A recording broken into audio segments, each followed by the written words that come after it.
Hi guys! Welcome to my life!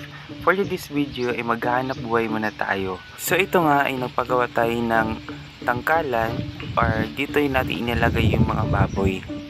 So ganito pala siya kalagi guys. Meron siyang parang liguan ng mga biik or parang swimming pool, tsaka dito naman kakain yung mga biik. So 2 kwarto pala yan siya guys.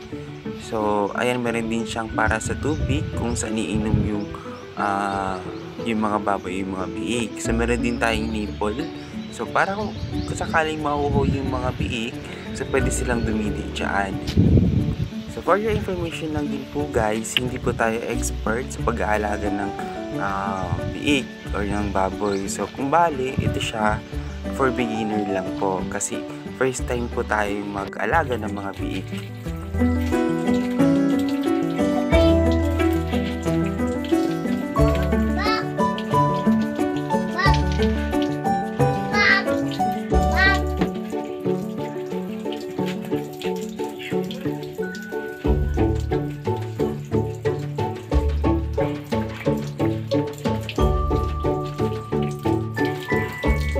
Bali, yung tangkalan po natin guys is made of kawain po. Tapos may flooring naman po is semento.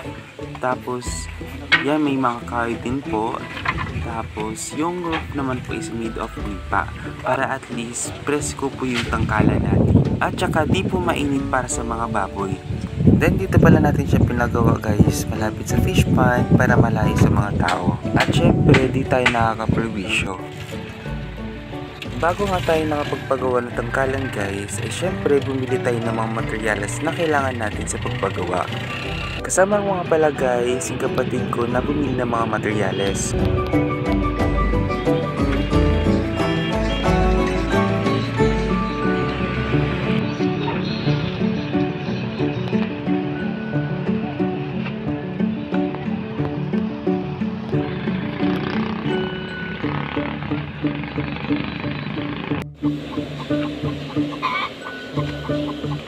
First sukat dyan guys is medyo maliit at buti na lang at na-check ko yung lugar. So pina-adjust ko siya para lumaki yung tangkalan.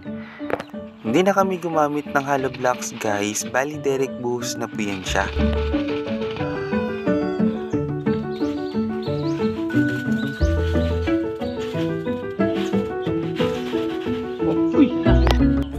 Then yung buhangin naman, meron namang sapa na malapit na pwedeng pagkukunan ng buhangin. So doon na lang din kami kumuha ng buhangin. Nagbayad lang ako sa labor. Kasi papasanin siya guys, yung buhangin, papunta dyan sa lugar.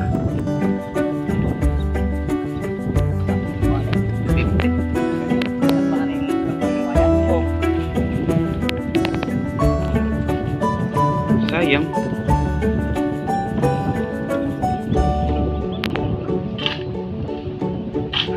Ang uban sa subagi pa guna po. Oh, nasinal. Then nagset na nga sila nagsemento dito yung sa parang pool ng mga baboy kung saan sila pwede maligo kapag ka naiinitan.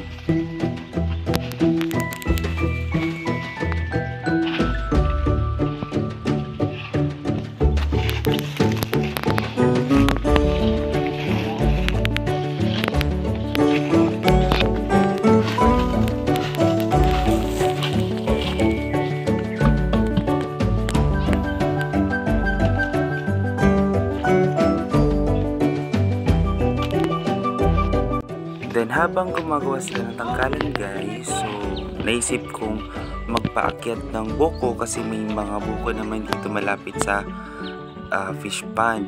Dahil din mainit, so ayan, nagpabuko tayo para at least ma-fresh naman yung katawan natin.